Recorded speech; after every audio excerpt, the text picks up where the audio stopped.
Hello, everyone, and welcome back to the Your Bizarre Adventure News podcast. Last episode was entirely centered around the story of the hit manga and anime series JoJo's Bizarre Adventure, in order to gain further context into the world and gameplay of Your Bizarre Adventure. Today's episode, however, is going to be far more centered on the actual game itself, teaching the players the basic mechanics and appeals of the game. Now, the reason that this game is arguably the most popular out of all of the JoJo's Bizarre Adventure-based games is due to the fact that it's easily the most accessible. Other games based on this series, especially those made in collaboration with the genuine creators of themselves, tend to be, well, not as easily accessible. Eyes of Heaven and All-Star Battle, the two main official games of the series, both cost money, and can only be accessed by PC and console users, meaning that they are completely unavailable to those limited to mobile devices. It's partially due to this reason that Your Bizarre Adventure was created, so that the fans of the series would still be able to interact and have fun with other fans of the series who could only, interact via mobile ports. In this game, you may obtain your own stance and abilities based on the characters of JoJo's Bizarre Adventure, and battle others in different game modes. There are also different items you can obtain, either through earning them in events and battles, trading, or luck via finding them around the map. Such items include mysterious arrows that give you a stand, rokakaka fruits that get rid of your stand, and rib cages that give you one of 4 specific stands, and more, which I will not list. There is an in-game currency system as well, used to buy various items and in-game services. There are also many combat mechanics and 4 separate game modes. Now, upon first loading into the game, the player is greeted with an NPC, which is a non-player character version of Part 5's protagonist, Giorno Giovanna. He instructs you to take down 5 security guards in order to help him get away with a stolen suitcase. After this is done, the player is granted access to the stand arrow item, allowing the new player to obtain one of the many stands obtainable in the game currently. The following is a list of currently obtainable and non-evolved stands in the game, which I will now list for the YouTube audience. Along with obtaining stands, you may obtain specs, aka special abilities or fighting styles. They are generally additional benefits to your character, with some specs giving you more health and damage resistance, damage boosts, and weapons to add to your repertoire like projectiles and swords. Specs are often and mostly paired with stands. The game also contains mechanics of blocking, parrying, and block breaking. Blocking completely stops certain attacks from hitting you, where some moves cannot be blocked but instead parried, which stuns the person attacking you if you manage to hit the slim timing. But if you mistime a parry or a block, you risk the chance of getting block broken, which stuns you and allows the opponent to land any move for a 1-second period. This can be deadly, as certain moves are entirely unavoidable, in the fact that you can't get out of their range. However, some you can get out of their range, or hit the opponent, canceling the move. For example, the boxing spec gives you a small health boost, a stun move called Eye Gouge, and a block-breaking move called Jawbreaker. Now, after completing the first quest, the player is sent off to the rest of the game's storyline, being sent across the map to complete quests and defeat enemies in order to get the player accustomed to both the game's main map and combat mechanics. The rest of the storyline is also heavily based on the events of JoJo's Bizarre Adventure Part 5, Golden Wind. Also, the main game's map resembles the streets and sewers of Naples, Italy. From the castle on the northern side of the map to the merchant's keep on the southern side, this cityscape provides a vast space to walk around and familiarize yourself with. After completing quests and defeating enemies, the player is given experience points, which up their player level.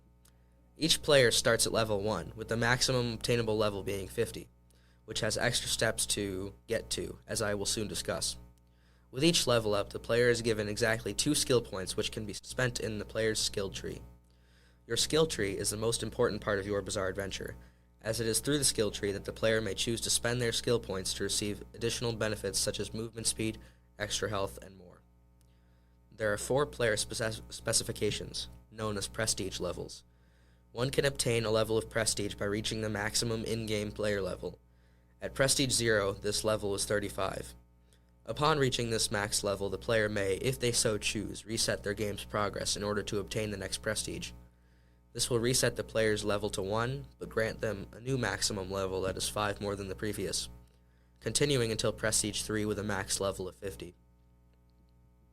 And until you reach a rank of at least Prestige 1, the player is limited to only the first of 4 game modes, where the storyline is located, titled Main Game. It is here where you can also shop, trade, and explore. Finally, when the storyline is completed, the player is given an item known as the Requiem Arrow, similar to that of Part 5's, arrow. This item may be used on certain stands to evolve them into a typically more powerful and versatile version. The list of stands that can be evolved through using the Requiem Arrow are as follows: Star Platinum, which evolves to Star Platinum the World; Silver Chariot, which evolves to Silver Chariot Requiem; Killer Queen, which evolves to Killer Queen Bites the Dust; Gold Experience, which evolves to Gold Experience Requiem; and finally King Crimson, which evolves to King Crimson Requiem. There are also many other evolved stands, which we will shortly talk about. The other game modes are, one of them is 1v1s, and upon reaching Prestige 1, you unlock this game mode. The idea is pretty simple. 1v1s puts you into an arena where you fight another player, and upon killing them twice, you win, and are rewarded by in-game money, items, and an upped rank on the 1v1's leaderboard. 2v2s is also unlocked upon reaching Prestige 1, and follows all these basic principles, except you are paired with another player who could be random, or a teammate who chooses to fight alongside you in the 2v2's queues. This time, the teams of 2 are fighting against another team of 2 players, having instead 3 lives per person, per fairness. The final game mode in the series, upon reaching Prestige 2, is SBR, or Steel Ball Run, based on the 7th part of the JoJo's Bizarre Adventure franchise, Steel Ball Run. In this Steel Ball Run game mode, you and 16 or more players are placed at a starting line at a depiction of the San Diego beach, where each person is given a horse to ride, and they must ride across the entire map with said horses and can team up with or fight against your opponents. Typically, the Steel Ball Run games can last from 15 minutes to an hour, depending on people's pacing and determination. The first to make it to the finish line will win a large sum of in-game rewards, with second and third place getting smaller amounts, and everyone else ending up with nothing. It is because of this reason, and due to the fact that there are the most rewards at stake in this game mode, that is also why you will find the most hackers in this game mode. Hackers and exploiters can be reported in the Your Bizarre Adventure Discord server, given the evidence of them hacking. Now, the Heaven Quest.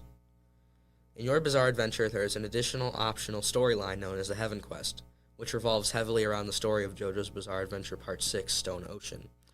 In this series of quests, the player must obtain Dio's diary to begin the quests, by finding it at random around the map. They must also either have the stands Whitesnake or the World in their possession. With Whitesnake, the player must kill 100 NPCs which are specified in the quest, and after doing so will be given an item named the Green Baby, which evolves your Whitesnake into Seamoon. If the player chooses, they may also obtain Maiden Heaven. They do this by killing the in-game boss, Heaven Ascension Dio, and obtaining his bone. Heaven Ascension Dio is an alternate version of Dio who obtained Heaven without being killed by the Joestars. Also, besides defeating Heaven Ascension Dio, the player must defeat Jotaro Kujo and obtain his memory disc. And after obtaining these 2 items, the player can evolve their stand Seamoon into Maiden Heaven. With the World, the player must win 25 matches in the 1v1s game mode, as well as killing 50 players in the Steel Ball Run game mode. After this, they must also kill Heaven Ascension Dio and merge with the bone that you obtain at random by killing him, and this will grant you the stand The World Over Heaven, which is often regarded as the most powerful stand in the game, due to a numerous amount of reasons. Now we move on to the nightmare of skin trading, which is one of the reasons that a lot of players decide not to play this game. The mechanic of stand skins is basically that if you use an arrow or a ribcage, you possess a very rare chance to gain a stand skin, and it is merely a cosmetic change to your stand. Recently, stand skins became tradable amongst players, and due to the fact that certain skins are rarer than others, it creates a rough trading economy in the game, where certain people opt to not play the game regularly and instead devote their entire time to trading skins, which can make it difficult for others to play the game if all they do is go around asking for things. Also, certain stand skins are known as unubs, or unobtainable skins, and as you can guess, this is because they are no longer obtainable in the game, and therefore they are significantly more rare. Currently, the most valuable skin in the game is known as Ghost the World, which is a stylized and see-through version of the world. Okay, now let's get into the nitty-gritty. I believe that's all of the basic mechanics of JoJo's Bizarre Adventures, Your Bizarre Adventure, or other way around, I guess. Yeah, so recently, one of the, I wouldn't say head people, but a very popular Your Bizarre Adventure-based YouTuber named Eclipse quit the game due to some fallouts with the staff. Basically, the gist is that Eclipse got sick and tired of the YBA development team slacking and decided to quit the game until they can finally reel him back in with something that actually means something to him. What kind of sparked all this was that a couple months ago now, it's been fixed, but the stand, Tusk Act 4, had an infinite combo.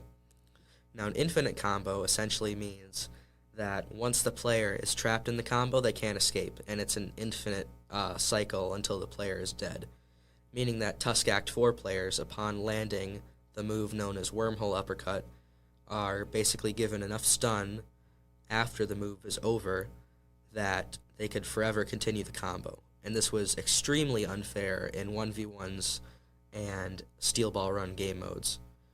And so the fact of the matter is that it would have been a simple fix. All they would have had done is go into the game's code and change the stun values to be far less. But the difficult thing is they took over a month before they fixed this, which is kind of unacceptable for a game that has 25,000 players at any given time. So for a month, the game was essentially unplayable if you faced up against Tusk Act 4. And it was due to this reason that Eclipse quit YBA, because even though they fixed the issue, the problem remains that this is not the first time something like this has happened. In fact, there have been many other instances where stands have had infinite combos or have just been blatantly overpowered.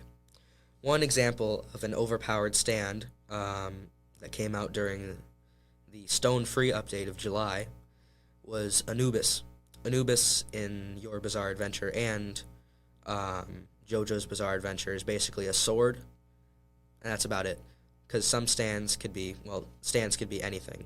So Anubis is a sword, right? And its moveset in Your Bizarre Adventure is pretty simple. It has, some slashes, some cuts, a barrage like most stands do. But there was some stun on its M1s, and if the player knew what they were doing, they were able to make an infinite combo out of this, which was extremely unfair. And it essentially didn't get fixed ever.